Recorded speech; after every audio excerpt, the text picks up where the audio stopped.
The chamber was already humming with tension when Jasmine Crockett stepped inside. Her pulse thrummed in her ears, yet she kept her face as still as stone. Conversations hushed the moment she entered, so that the echo of her heels against the polished floor sounded louder than any raised voice ever could. Everyone knew why she was here, and everyone, including Jasmine, understood that the hearing had already taken a turn before she'd even sat down. Across the large wooden table, a senator with tightly pressed lips and a gaze full of condescension shifted in his seat. He had mocked her minutes earlier, publicly, with a few choice words that stung more for their implication than their volume, and the memory of his smirk still burned in her mind. But she offered no outward reaction. Instead, she placed her papers calmly on the table, ran a hand gently over their corners, and prepared to make her voice heard. She felt the heat of the senator's stare on her, felt the circle of eyes from the press gallery overhead, but she clung to her composure. She was used to pressure. She was used to hearing the curt retorts of those in power when they were cornered by uncomfortable truths. The senator's earlier barb had been heard by everyone. He had pretended to welcome her presence, then made a seemingly offhand comment about her background, her experience, and perhaps even her right to speak. He had done it in one smooth sentence, couched in policy jargon, so that it would be difficult for her to call him out on it without sounding oversensitive. That was the game he and others like him often played, making the moment about her sensibilities rather than his words. She had said nothing then, but inside, she decided she would address it when the timing was right. For now, she needed to focus on the reason she'd been summoned to this hearing, to shed light on a quiet injustice that had been festering for too long. Jasmine's moral core demanded directness. She had grown up in a world where justice was often invoked, yet seldom honored. She understood the weight that words like fairness and equality carried, especially when used to shield wrongdoing.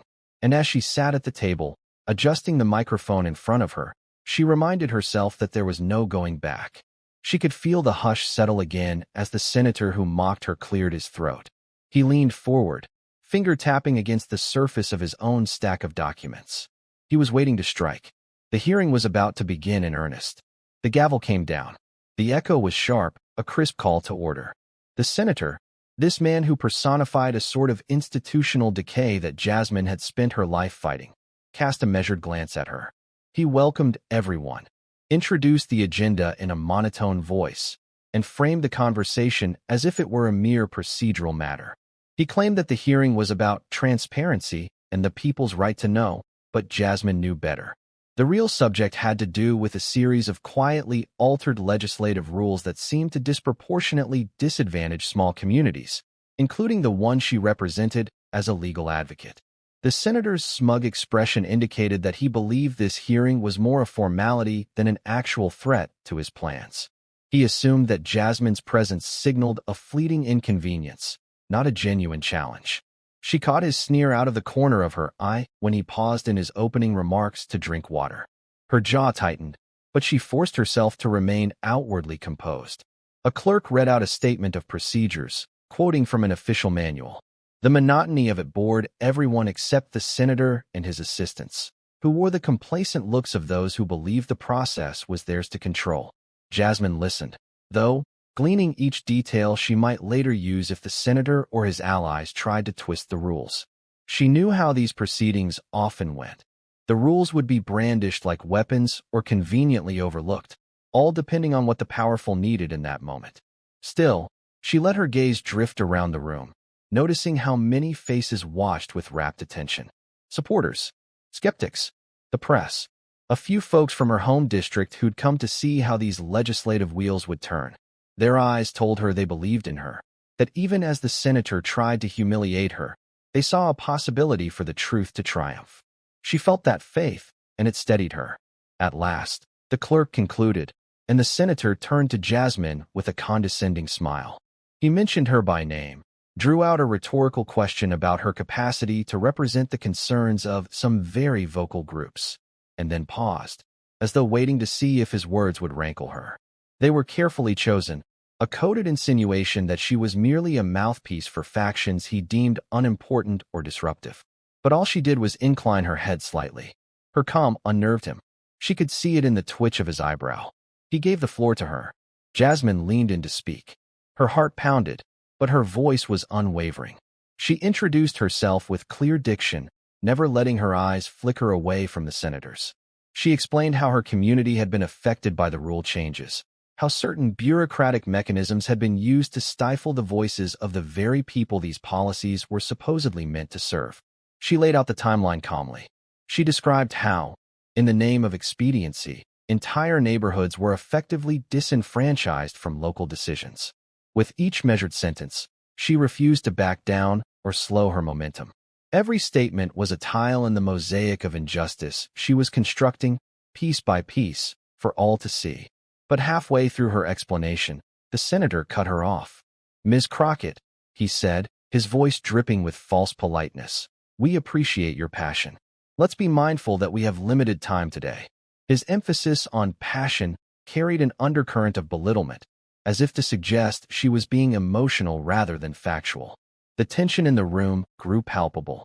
Jasmine inhaled and reminded herself that this was typical. She was no stranger to these tactics. She calmly responded that she understood the constraints, but felt compelled to clarify the real-world effects of these policies. People in the audience nodded, but the senator made a visible effort to rein in the room, as though he was the arbiter of all truth. He allowed her a few more moments to speak before interrupting again, this time with a patronizing reference to her earlier statements in the press. "You've given interviews, have you not, Ms. Crockett, stating that this body has been grossly negligent? That's strong language. Are you suggesting we're not fulfilling our sworn duties?" His tone was so condescending, it triggered a wave of discomfort in the chamber. Even other officials on the panel shifted uneasily. Jasmine met the senator's gaze, refusing to be cowed. Her tone remained firm, yet measured as she explained that her statements were made with evidence in hand, that negligence was not a casual accusation, but one rooted in facts and figures. She proceeded to cite specific policies that had been pushed through without a public hearing, referencing a pile of official documents to prove her point. The senator's jaw tightened. He realized that mocking her credentials or her background might not be enough to distract from the substance of her claims. So he steered the topic onto something more personal, a well-worn tactic of rhetorical evasion.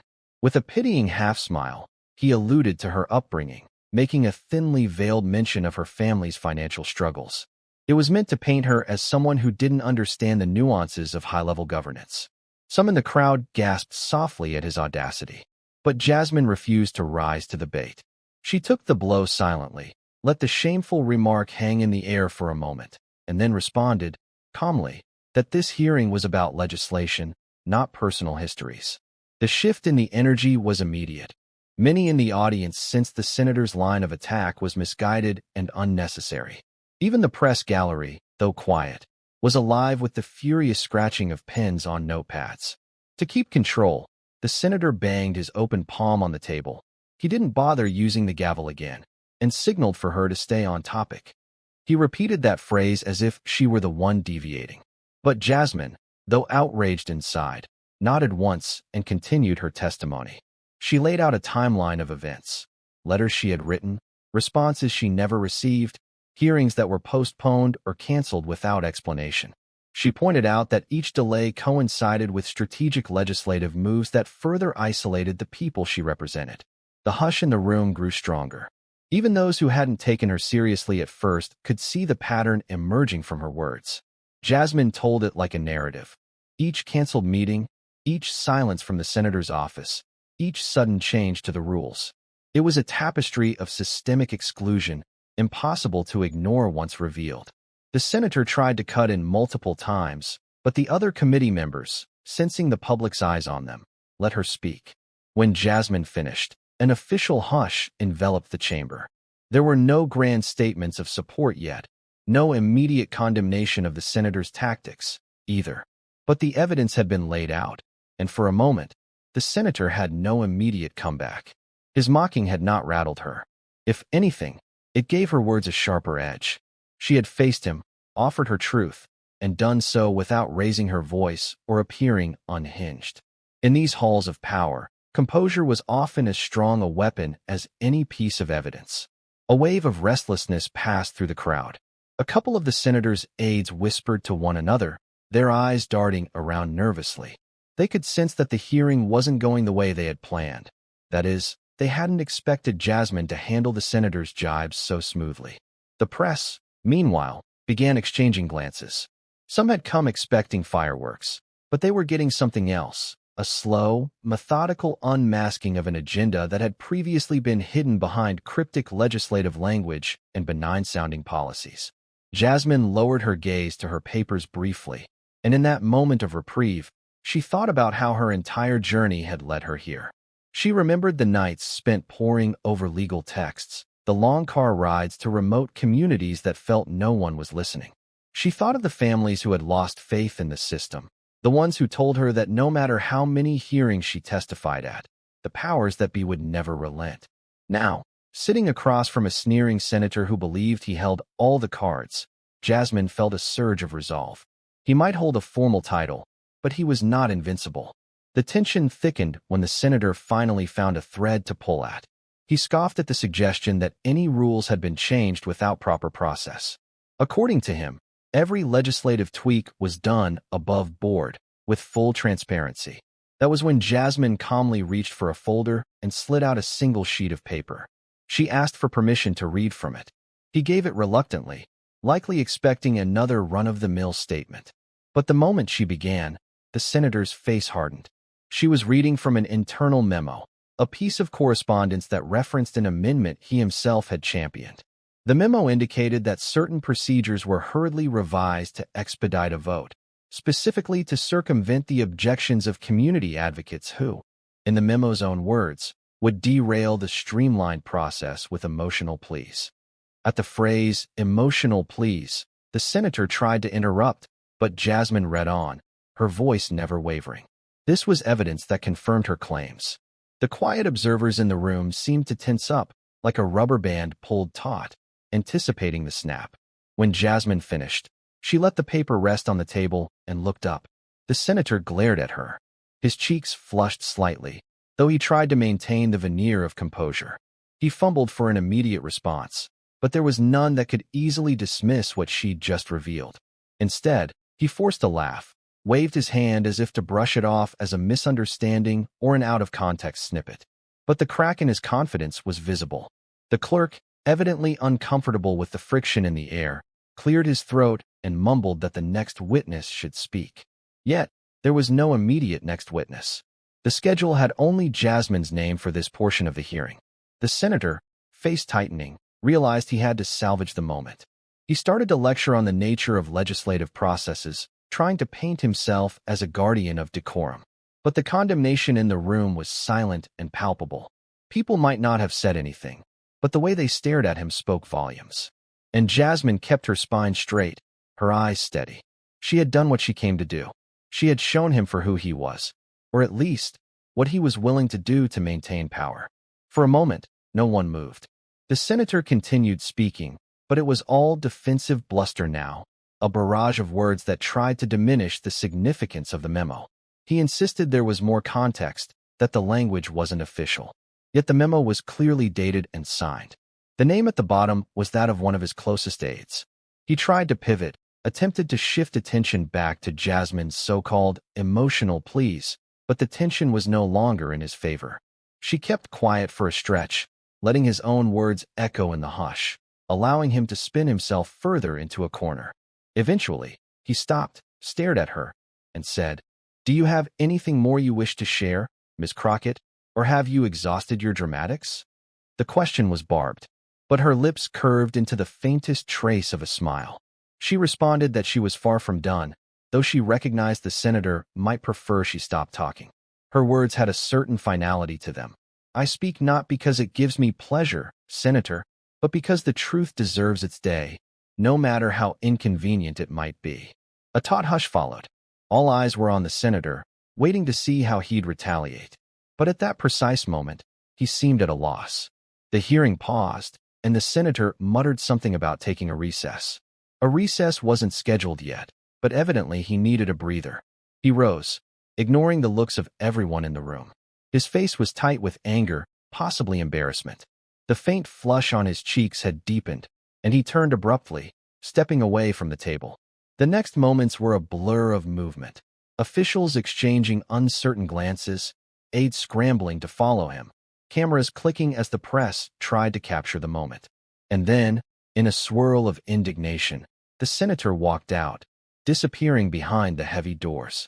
He had arrived with a mocking laugh aimed at Jasmine Crockett, but he left in silence, face burning with unspent fury. In that instant, the hush broke. People whispered, some shuffled papers, and the clerk tried to figure out how to proceed. Jasmine remained seated, her hand resting lightly on the folder that held her evidence. There was no triumph in her eyes, only resolve. She understood that this was just one battle in a larger war. She watched the doors where the senator had vanished and felt the weight of the entire system around her. For a second, she worried he would come back with more viciousness, that he would call for a closed session or leverage some obscure rule to silence her testimony. But for the moment, she had forced the spotlight onto the truth. And the senator's red-faced exit was all the proof anyone needed that she had, at least momentarily, disrupted his carefully orchestrated narrative. Time passed in an awkward lull as the committee members conferred among themselves. They were uncertain if the hearing should continue without the senator, or if they should suspend proceedings until he returned. Jasmine recognized her opportunity. She asked if, in the senator's absence, she could provide further documentation for the record. There was a brief hesitation. No one wanted to authorize something that would anger the absent senator. But the murmured consensus was that she should at least make her submissions. She handed over copies of additional memos and letters, all of which highlighted a pattern of manipulation. None of it was blatant illegality, but it was undeniable evidence of unethical maneuvering. The press was all eyes and ears, and cameras swiveled in her direction as she calmly explained each document's significance. Her voice was steady, but inside she felt the swirl of emotions. She was outraged at having been mocked, relieved that she could hold her own, and cautious about what might happen next. Everyone knew that once the senator collected himself, he might return with a vengeance. He might try to dismiss her evidence or pivot to some unrelated scandal as a means of deflection. The question hung in the air. Would he dare? Would he truly re-enter the room after storming out in such a flustered state? A tall, lean man in a suit, one of the senator's colleagues, attempted to restore some sense of order. He offered a polite, if stiff, thanks to Jasmine for her statements. He said something about thoroughly reviewing the materials she had provided. Jasmine inclined her head gratefully, aware that at least some in the chamber recognized the validity of her claims. Meanwhile, the senator's aides, who had been left behind, looked as if they couldn't decide whether to follow their boss or stay put to defend his position. Ultimately, they stayed, fidgeting, scribbling notes, and avoiding the eyes of the press. Jasmine closed her folder. She still had more she could say, but instinct told her the moment had been won for now. No need to belabor her point, especially when the senator was absent to hear it. Instead, she shifted gears and quietly thanked the committee for their attention, stating that she hoped the hearing would result in genuine change. Her words were measured. She didn't want to appear smug, but she also refused to bow to the intimidation that had been aimed her way. And so, she yielded the floor. The hush that followed was deep, a collective holding of breath as everyone processed the senator's swift exit and the revelations she had just laid bare. Several minutes ticked by. The hearing was technically in session, but absent its key orchestrator, it seemed frozen in uncertainty. A few onlookers whispered among themselves, speculating on whether the senator would be forced to issue a statement. Others speculated that he might try to hold an impromptu press briefing to spin the confrontation.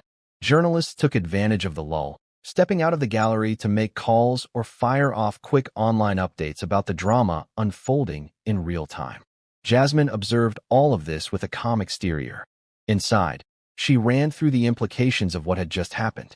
She had, in a very public forum, confronted a powerful figure who had belittled her. She had shown the memos that hinted at unethical behavior. Her evidence was now part of the public record, which meant it couldn't be easily erased. Whether the senator walked back in here or not, she had set a ball in motion that would be difficult to stop. In corners of the room, she saw a few supportive faces, people who, in other contexts, might have felt too intimidated to speak. Their silent nods and faint smiles told her she wasn't alone, even in a place that so often felt hostile to voices like hers. But the tension wasn't over. Anyone who knew how these institutions worked would recognize that the real fight often began once the public's eyes turned away. There would be backroom conversations, attempts to recast the evidence as incomplete or misleading. There might even be efforts to undermine her credibility in more insidious ways. The senator, once he recovered from his humiliation, could wield his power behind closed doors. Jasmine was prepared for that. She reminded herself that this was a step in a long process, not the end of the road. At length, the tall man in the suit, one of the more senior committee members, announced that they would stand in recess until the senator decided to return or until further notice.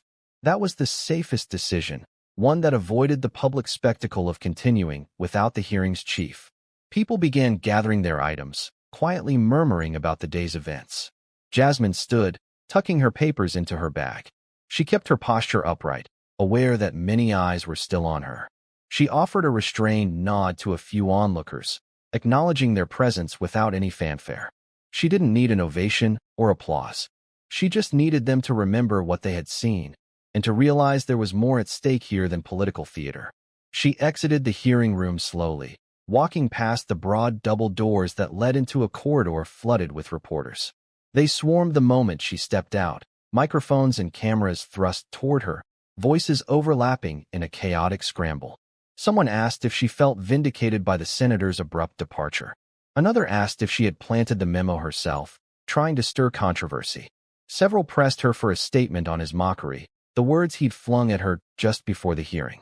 She paused, considered each question, then responded with a calm clarity that belied the tension in her chest. She stated that she was there to bring attention to the legislative manipulations affecting her community, that her personal feelings about the senator's behavior were secondary to the real issues at hand. It was the kind of response that frustrated sensationalists but resonated with those who cared about substance. She refused to be goaded into mudslinging. Her steady, moderate words effectively took the wind out of any attempt to frame the day's events as petty personal drama. When asked specifically about how she felt hearing him belittle her background and credentials, she simply repeated that the senator's opinions did not negate the experiences of the people she represented. She wanted the focus to remain on the evidence she had presented, not on the personal spat he had tried to provoke. And yet, she did allow herself one moment of emotional candor. When a reporter shouted, he walked out of the room looking embarrassed. "Do you think he regrets underestimating you?" Jasmine paused for a heartbeat, then said softly, "I think he regrets underestimating the truth." A ripple of excitement spread through the small crowd of reporters. It was a succinct statement that spoke volumes. Even so, she didn't linger. She gave them just enough to convey her stance, then excused herself, moving deeper down the hallway, away from the glare of the cameras. Her heart was pounding. She knew the significance of what had just happened. She also knew she couldn't let it get to her head. This was just the beginning, a single hearing in a long, arduous process. As she made her way to a quieter corner of the building, she spotted a few people who had come to support her. One was a friend who had believed in her fight from the start, a soft-spoken individual who rarely made any noise but had been unwavering in moral backing. Another was a local journalist from her district who had been following the story from day one. They both approached her with subdued relief etched on their faces. Jasmine allowed herself a small, sincere smile. They congratulated her on keeping her composure. "He really thought you'd snap," her friend whispered. "I think that's why he was mocking you. He wanted you to lose it in front of all those people." Jasmine nodded, acknowledging the truth in that. Yet she had maintained her calm. If there was any lesson she'd learned from facing institutional condescension all her life, it was to never let them see you break. They spoke in hushed tones, aware that in these corridors, ears lurked everywhere. Jasmine gave a quick rundown of what she planned to do next: file official follow-ups, push for further scrutiny of the documents she'd introduced, and gather community leaders to submit more first-hand accounts. She explained that while the senator might appear on the defensive now, he still wielded significant power behind the scenes. He could rally his allies, question the authenticity of her documents, or spin her revelations as a misunderstanding. She needed to be ready. Her friend and the journalist nodded, promising to do what they could to keep the momentum going. Nearby, An older woman who had been seated in the gallery during the hearing approached cautiously. She appeared to be an ordinary citizen, not a political figure or a reporter. She thanked Jasmine for speaking up, explaining that for a long time, she had felt her voice didn't matter. Her family had been directly affected by one of the rules that was quietly changed. They'd lost recourse for an appeal because of bureaucratic red tape. Tears shone in her eyes as she expressed gratitude for seeing the senator challenged so boldly.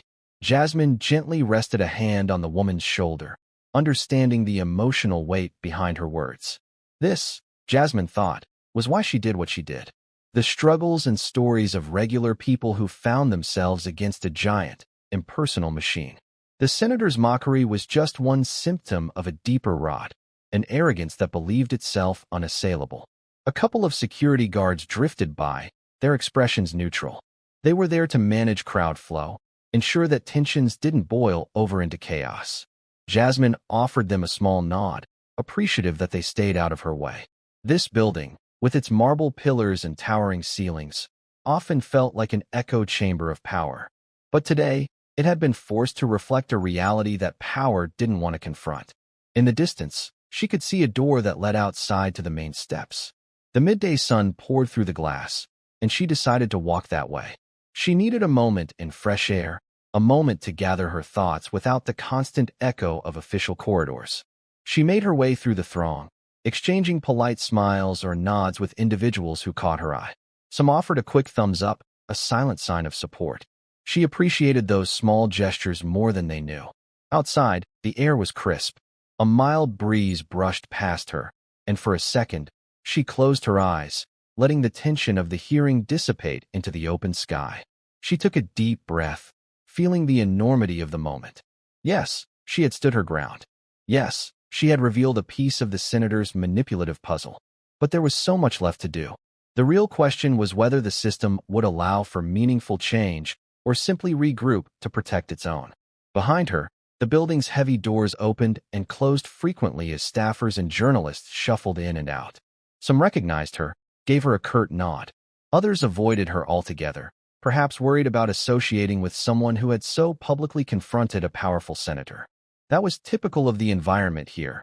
Alliances were fragile, reputations precarious. Many sought to protect themselves first, mindful of the political cost of standing too close to a controversy. Jasmine exhaled and walked down the steps. She realized she hadn't eaten all day, having been too anxious about the hearing to think about food. Her stomach twisted in protest, reminding her that she was only human, that she needed sustenance to keep up the fight. She considered grabbing a quick meal before her next meeting, but hesitated. Something told her she might receive a sudden summons back to the hearing room if the senator decided to return. Still, the recess had been declared indefinite. She had time, at least a little. Her phone buzzed in her pocket, and she fished it out. A string of text messages lit up the screen. Queries from friends, colleagues, and even strangers who'd managed to get her number. Most messages were congratulatory, praising her courage. A few were from local activists wanting to know the next steps. One message, however, caught her attention. It was from an unknown number, warning her to watch out, and suggesting that she was on shaky ground by going up against the senator. She frowned, then brushed it aside. This wasn't the first time she'd received a warning. She knew intimidation came in many forms, and she refused to be deterred. She had always expected blowback. That was the nature of challenging entrenched power. With measured steps, Jasmine walked around the side of the building, hoping to find a quiet bench where she could sit for a moment and collect her thoughts. She found one under a neat row of trees, their leaves gently rustling. Sitting down, she felt the slight weight of fatigue. Her mind drifted back to when the senator's voice first rose in that hearing, sneering at her background, her convictions, even her right to address him. She remembered the incredulous glances from some on the committee, as though they couldn't believe she dared to speak so directly to a sitting senator. They didn't understand. That's exactly why she was there. Because too many voices had been stifled, too many truths labeled as overly emotional, and too many hearts made to feel worthless in the face of authority. Her phone chimed again, and this time it was a friend who worked in a local newsroom. They'd gotten wind that the senator might be scheduling a press conference later that evening. Rumor had it he was furious, determined to recast today's hearing as a smear attempt orchestrated by outside agitators. Jasmine's friend promised to keep her posted. She typed a quick reply, thanking them for the heads up, and braced herself for the next wave. She knew the senator wouldn't go quietly. Men like him rarely admitted fault. They almost never apologized. Instead, they doubled down.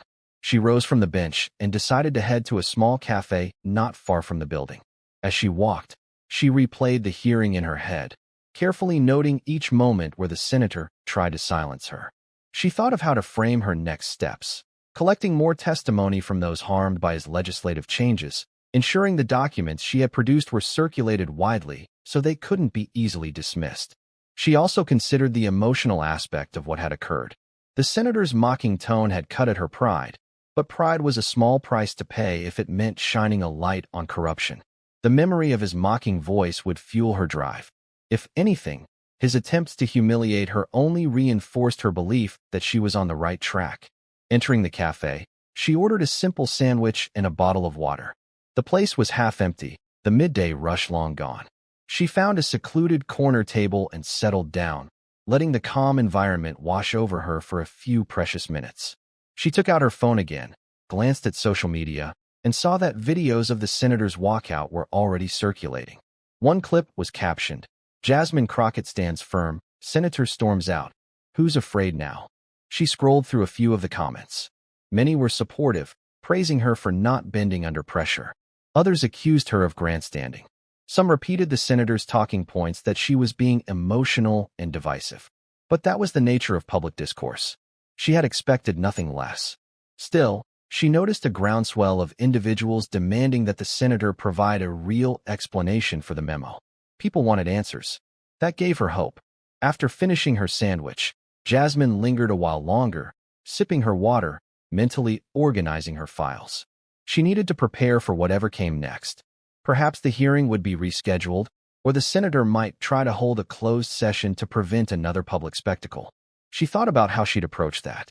Transparency was her ally. If the senator tried to hide behind closed doors, she would use every legal means available to make the proceedings open again. She knew how to file motions, how to leverage the press, how to keep the spotlight where it needed to be. And she remembered the senator's flushed face, that fleeting second when he realized he was losing control of the narrative. She wondered if he was somewhere in the building still, trying to muster up the composure to stage a comeback. She wondered if his aides were advising him to apologize or if they were pushing him to go on the offensive. In politics, a single day could change fortunes. Jasmine realized she was in the eye of that storm now. She had set off a chain reaction, and there was no turning back. Eventually, she stood, threw away her trash, and left the cafe. The sidewalks were busy with people going about their afternoon, oblivious to the drama that had transpired just blocks away. She walked purposefully, heading back toward the building in case the hearing resumed. On her way, she noticed a reporter stationed outside, camera at the ready. The reporter waved her over, clearly eager for more sound bites. Jasmine hesitated briefly but decided to speak. The reporter asked about the senator's exit, pressing for a sensational angle. Jasmine responded calmly that all she wanted was a fair hearing, that she was ready whenever he was, and that the documents she presented should speak for themselves. With that, she moved on, not giving the reporter more than a few sentences. Back in the main corridor, the atmosphere had shifted. Many of the faces she'd seen earlier were gone, replaced by staffers who seemed to be going about routine tasks. A guard at the door informed her that the recess was still in effect, that no one knew if or when the senator would return. She thanked him and decided to wait quietly in a seating area adjacent to the hearing room. She found a chair, placed her bag beside her, and tried to gather her thoughts. The day was wearing on her, the adrenaline surges leaving her feeling drained. Yet, she knew she couldn't fully relax. A call or announcement could come at any moment. As she sat there, she thought back to the earliest days of her fight against these legislative manipulations. She remembered the frustration of writing letters that never received a reply, the discouragement of seeing entire communities left out of decision-making. It was the kind of injustice that was easy to ignore if you weren't personally affected. But for those living with the consequences, it was real and devastating. And that senator, he embodied the arrogance of a system that believed it could act without accountability. Jasmine closed her eyes briefly, recalling a conversation she'd had with an elder from a marginalized community. He had told her, in a voice cracked by years of disappointment, "They don't see us, and they don't want to see us. If you speak up, child, they'll try to shut you down. But you gotta speak anyway." Those words had stuck with her. They were in her mind when she woke up this morning, and they rang in her ears when the senator mocked her in that hearing. She couldn't have possibly anticipated he'd walk out, but she had known that confrontation was inevitable. She was, after all, presenting truths he didn't want exposed. The corridor remained quiet, save for the occasional footsteps of staff. She noticed a few curious glances thrown her way, as if people recognized her from the spectacle earlier. She kept her gaze forward, her posture steady. If the senator intended to slip back in quietly and reset the tone of the hearing, she would be ready to stand again and reiterate her claims. This time, perhaps, with even more emphasis. She thought about possible lines of questioning he might bring up, ways he might try to corner her or discredit the documents she'd introduced. Mentally, she rehearsed how she'd respond, reminding herself that every word had to be measured. Minutes turned to a half hour, then more. Eventually, another official announced that the hearing wouldn't resume today, that a new date would be scheduled. A faint ripple of relief and frustration coursed through Jasmine simultaneously. She was relieved she wouldn't have to face more hostility today, but frustrated that the senator would have extra time to plan his countermoves. Still, she consoled herself with the thought that at least the public had witnessed him walk out. That image alone was powerful. It was a symbolic moment that might linger in people's minds. It showed that this man, who was supposed to be so composed, so assured of his place in the pecking order, had let his facade crack in front of everyone. Rising from her seat, Jasmine thanked the official for the update. She collected her bag and made her way out of the building once more, descending those large steps that led to the street. The sun was lower now, casting elongated shadows across the pavement. The day had been long, emotionally taxing, yet she felt a quiet determination. This was the path she had chosen. And if the senator thought his mockery could derail her, he had underestimated not just her, but the power of truth she carried. Walking toward her car, she took out her phone once again. She saw missed calls, texts from supportive friends and colleagues. She saw inquiries from media outlets wanting more interviews. She briefly considered ignoring them for the rest of the day, letting the dust settle. But then she realized that ignoring them was a luxury she didn't have. The best way to prevent the senator's narrative from taking hold was to keep speaking, to ensure the facts were out in the open. She decided she would respond selectively, just enough to maintain the momentum of public pressure, but not so much that it became about her personal drama with the senator. This was bigger than either of them. She got into her car, turned on the engine, and let the radio play softly in the background. The commentator's voice spilled through the speakers, recapping the day's top news stories. She half listened, expecting to hear a mention of the hearing. Sure enough, after a couple of other items, the anchor introduced a segment on a fiery hearing that resulted in a senator's abrupt departure. Jasmine's name was mentioned, along with a brief recap of the incident. She listened to the anchor's words, heard her own stance described in partial detail.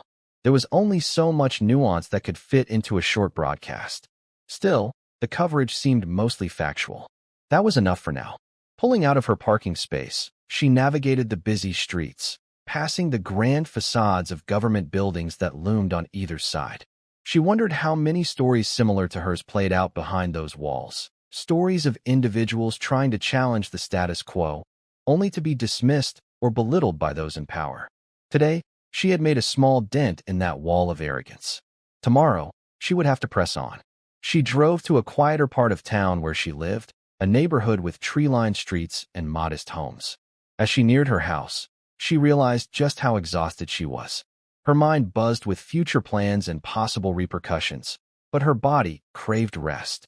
She parked in her driveway, turned off the car, and just sat for a moment. The events of the day replayed in her mind. She saw the senator's face twisting in contempt, heard his dismissive words, felt the sting of his mocking laughter. Then she saw him again, red-faced, leaving the room in a swirl of frustration. She had faced him down, and she would do it again. Gathering her things, she stepped out of the car and walked up to her front door. She paused briefly to look at the sky, which was streaked with oranges and purples, the sun setting behind distant rooftops. There was beauty in the world, she reminded herself, despite the ugliness she sometimes encountered. That beauty was worth protecting, and that ugliness was worth fighting against. Inside, the house was quiet. She set her bag on the kitchen table, took off her shoes, and let the tension drain from her shoulders. Tomorrow, her phone would ring off the hook, emails would flood her inbox, and the senator would likely launch his counterattack. But tonight was hers to regroup, to remember why she kept going, to prepare for the next battle. She made a simple dinner, her appetite more subdued than she expected. As she ate, she turned on the TV to catch any late-breaking coverage of the hearing. Sure enough, the incident was being replayed, clips of the senator's exit looped alongside commentary from various pundits. Some tried to downplay it as procedural drama. Others called it a turning point. She turned the volume down, preferring the silence of her own reflections. When her meal was finished, she rinsed the dishes, the steady stream of water a soothing backdrop to her swirling thoughts. She decided to spend some time reviewing her files, making sure she was ready to counter any of the senator's spin. But first, she took a moment to breathe, to feel gratitude for the fact that she had found the courage to speak, even under the senator's mocking gaze. She knew that the real moral victory lay in the fact that she refused to be silenced. In the days to come, the senator might try to salvage his reputation. He might claim that he left the hearing for a prior engagement, or that he was so disturbed by her accusations he needed to confer with colleagues. He might even pretend that her documents were fabricated or incomplete. But the moment of his flustered departure was now etched in the public eye. People had witnessed him lose control of the narrative, if only for a few minutes. And in that brief span, Jasmine had offered a glimpse of the truth. She settled into a chair, laptop open, and began typing out her account of the day, ensuring every detail was recorded while fresh in her mind. She wanted a clear record, something she could reference if the senator's version of events twisted reality. She typed quietly, her fingers dancing over the keys as she poured out the facts. The exact words he used to mock her, the time she introduced the memo, the moment he tried to dismiss it, and finally, his abrupt exit. When she finished, she saved the file and emailed a copy to herself for safekeeping. A weariness settled over her, the kind that comes from emotional confrontation. Yet, beneath the fatigue lay a solid foundation of resolve. She understood the path forward would not be easy. The senator's humiliation today might embolden his allies to close ranks around him. She expected an onslaught of deflections, accusations, perhaps even personal attacks. But she also knew that at least some cracks had formed in his armor. Her evidence was out there. Public scrutiny would force him to address it one way or another. Finally, as the night deepened, she decided to step away from her work.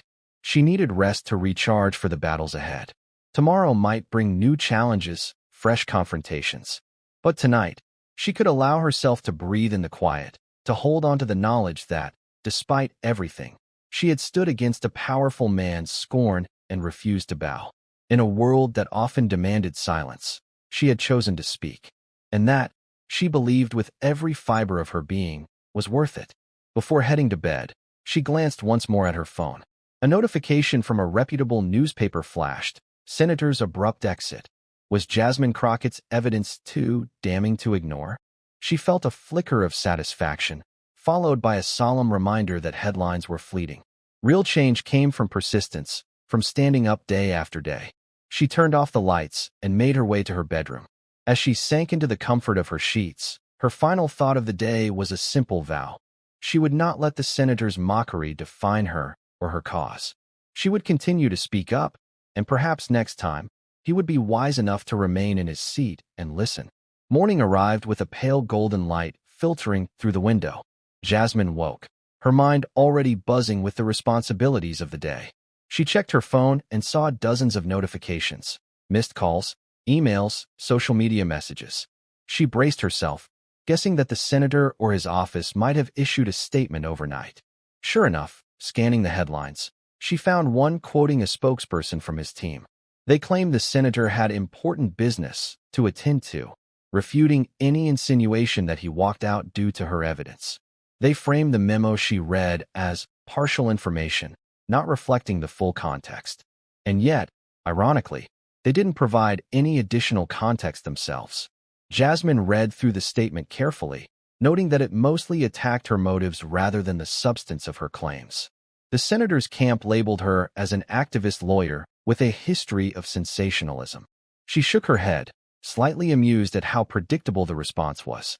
She prepared her own statement to clarify that her role was to represent marginalized communities, not to sensationalize. But she held off on releasing it immediately, wanting to see if any of the press would reach out to her for comment. Sure enough, within an hour, she got calls from multiple outlets. She spoke to each reporter in turn, calmly reiterating that her documents were authentic, that she welcomed any thorough review, and that the senator's own words had given the memo credibility, or he would have remained to contest it at the hearing. After those calls, she sipped her coffee and reflected. She wondered if the senator was stewing in regret for underestimating her, or if he was purely angry, plotting his next move. In either case, she felt a grim determination. There was a time when she might have avoided such direct confrontation, preferring a quieter approach. But this issue demanded a frontal challenge, and she was prepared to meet the senator blow for blow if that's what it took. By mid-morning, she received an official notice. The committee had scheduled a follow-up hearing for next week. The senator was expected to preside again, and she was formally invited to provide any supplementary documentation she wished. The invitation was delivered in a tone of forced courtesy, as though the senator's office wanted to appear magnanimous. Jasmine accepted without hesitation, firing off a concise email stating she would be there and ready to elaborate on her evidence. She also requested that the hearing be open to the public. If they wanted to corner her, she wanted to ensure as many eyes as possible witnessed the proceedings. Transparency was her shield and her sword. She spent the rest of the day consulting with allies, both community advocates and a few sympathetic officials who believed in her cause. They strategized about how best to frame the evidence, how to avoid being derailed by personal attacks, and how to rally public interest in the next hearing. Jasmine stressed the importance of not turning this into a personal feud between her and the senator. It was about the people affected by these rule changes, those who had been systematically shut out of the decision-making process. Everyone in her circle agreed, though they also acknowledged that the media might latch onto the more dramatic angle of an embattled senator versus an outspoken advocate. Meanwhile, her phone kept buzzing with messages from supporters in her hometown. The story had struck a chord. People who had never set foot in the state capitol were talking about it, sharing links to the hearing footage, discussing the larger implications. Jasmine felt a mixture of gratitude and responsibility. She had to make sure this momentum was used to push for actual policy changes, not just to generate a fleeting news cycle. She started drafting a proposal that would outline reforms to ensure community input on legislative matters, with mandatory notice and comment periods. She wanted to have it ready by the follow-up hearing, to show that she wasn't just criticizing the existing system, but also offering solutions. As the week wore on, the senator continued his media blitz. He held interviews on friendly networks, insisting that his departure from the hearing was grossly misrepresented. He claimed he had the utmost respect for Ms. Crockett's concerns, but questioned the authenticity of the memo, implying it was part of a smear campaign against him. In response, Jasmine carefully released additional documents, each time verifying their source. She refrained from matching his fiery rhetoric, opting for a calm, methodical presentation of facts. This approach seemed to frustrate him further, as he couldn't label her as an unhinged agitator when all she did was lay out records and timelines. The senator also tried to shift the narrative by spotlighting an unrelated matter, a minor financial oversight by a local group Jasmine had once worked with. He implied it was evidence of her shady associations. But those allegations quickly fell flat when reporters dug deeper and found it was a simple accounting error, long resolved.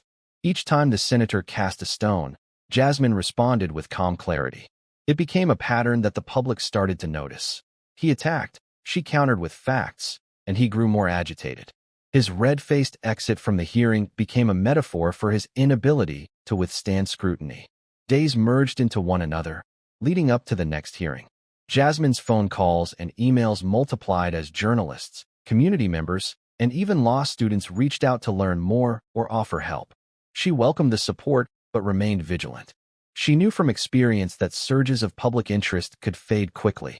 The real work happened behind the scenes, in the details, in the halls of power where deals were made quietly. She kept up the pressure, ensuring the relevant committee members had copies of all her documentation, meeting with them when possible to discuss the issues. Some were receptive, others non-committal. Yet, the conversation was happening. That alone was a step forward. Finally, the day of the follow-up hearing arrived. The atmosphere was more charged than before, as word had spread about the senator's meltdown. More press was in attendance. More citizens had come to observe. Jasmine arrived early, wanting to position herself calmly before the session began. She took her seat at the same table as before, placing her documents neatly in front of her. She could almost feel the memory of the senator's mockery in the air, but she braced herself, determined to maintain her poise. When the senator entered, he exuded an air of forced confidence, accompanied by a small entourage of aides. His expression was tight, but he managed a thin smile for the cameras. He greeted the committee members tersely, then turned to Jasmine with a nod so slight it was almost imperceptible. The tension coiled like a spring. She could sense his desire to reassert control, to reclaim the narrative that had slipped from his grasp last time. But she had no intention of letting him set the terms. The gavel struck, calling the room to order. The senator began with a speech about due diligence and clearing up misconceptions, subtly framing himself as the victim of misinformation. Jasmine listened without interrupting, her hands clasped in front of her, her face impassive. He mentioned that there had been unfortunate confusion at the previous hearing, and that he hoped everyone would conduct themselves more productively today. This last remark was aimed at her, though couched in language broad enough to suggest mutual blame. She didn't take the bait. Once the preliminaries were over, she was given the floor. She stood, inclined her head, and started by reiterating the core issue, the legislative rule changes that bypassed community input. Then she methodically laid out the additional documents she had compiled. Her voice was measured, her manner resolute. She left no gaps, no easy targets for the senator to pounce on. Each time he tried to interject with a dismissive remark, she politely insisted on completing her sentence. The dynamic was markedly different from before. The public scrutiny from last time clearly restrained his worst impulses. He had learned that mocking her openly might lead to another PR disaster. Still, she could see the strain on his face. He wanted to lash out, to diminish her presence, but the memory of his red-faced exit was too fresh. After she finished, the senator attempted to salvage his reputation by grilling her about her credentials, implying that she was overstepping her expertise. She responded calmly that she was well within her rights to present concerns on behalf of the communities affected. She cited legal provisions that protected citizen advocacy and spelled out the necessity for public hearings. The tension ratcheted up with each volley of questions. Journalists in the back scribbled furiously, anticipating the next twist. Yet Jasmine remained centered, refusing to deviate into personal spats. Each time the senator tried to undermine her, she pointed back to the facts, the documents, the testimony of real people. It was a battle of wills. But the difference now was that the senator couldn't lightly dismiss her claims without risking further embarrassment. In the end, the hearing stretched on for hours, concluding with a promise to hold additional sessions for public input. This time, the senator didn't walk out. He stayed until the final gavel. But his frustration was evident, and the faint redness that crept across his cheeks hinted at an internal struggle. When the hearing adjourned, he stood stiffly, said little to anyone, and left with his aides in tow. It wasn't the dramatic exit of the last time, but there was a sense he was eager to escape the spotlight. Jasmine remained behind, speaking quietly with a few committee members who seemed genuinely interested in the content of her proposals. As the room cleared out, she felt a rush of relief. She had stood her ground again, forced the senator to confront the specifics of the policy changes. While the outcome wasn't an immediate victory, no sweeping reform was enacted on the spot. She had pushed the conversation forward in a way that was now unstoppable.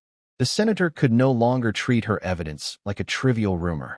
It was on the record, in the public domain, and under consideration by the committee.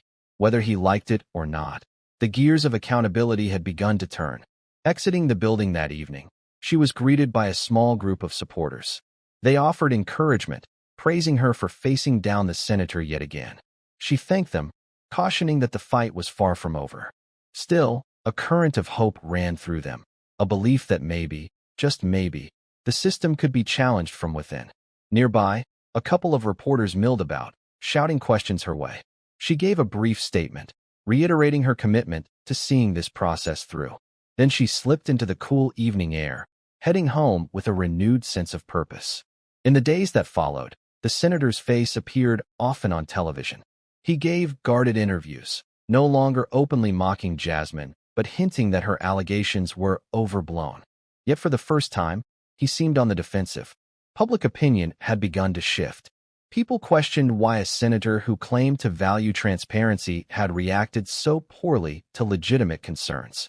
The meme of him walking out red-faced had gone viral, symbolizing an authority figure rattled by an underdog's resolve. And while politics is never simple, the cracks in his facade had been laid bare for all to see.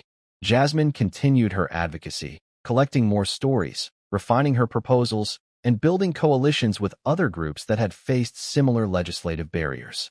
She refused to let the senator's condescending tactics overshadow the larger issue.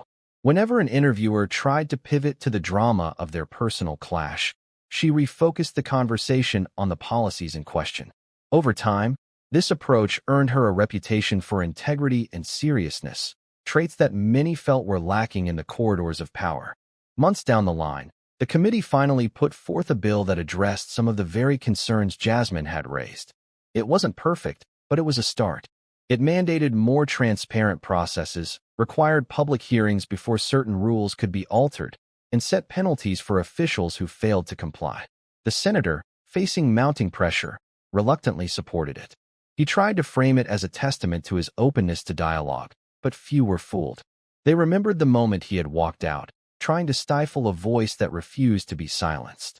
In the end, he was forced to concede to changes he once dismissed.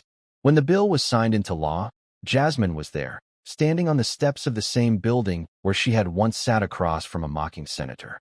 She didn't gloat or revel in the fact that he had lost face.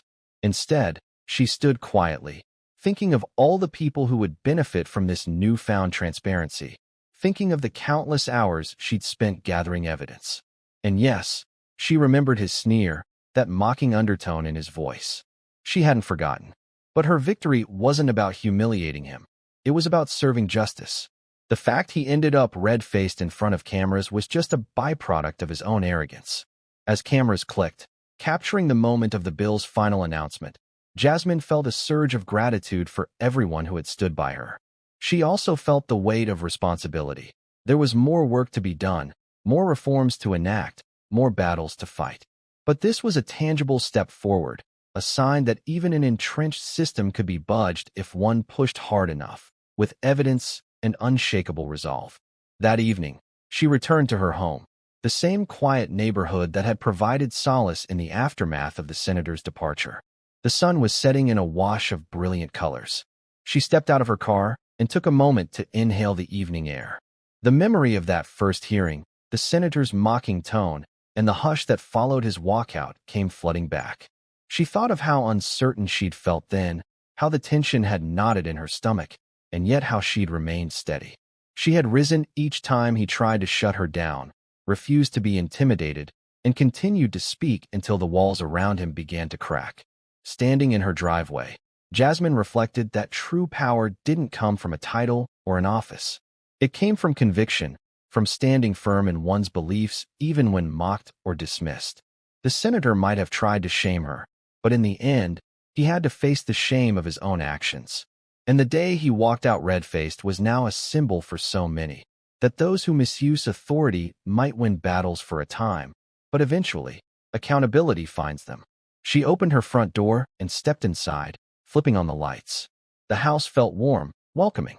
She set down her bag and sighed, exhaustion mingling with pride. Her phone buzzed with messages from well-wishers, from reporters wanting quotes, from community leaders congratulating her. She skimmed through them with a faint smile. Tomorrow, she'd respond. Tonight, she allowed herself a moment to savor the hard-won progress. A quiet determination settled in her, the same determination she'd carried into that hearing.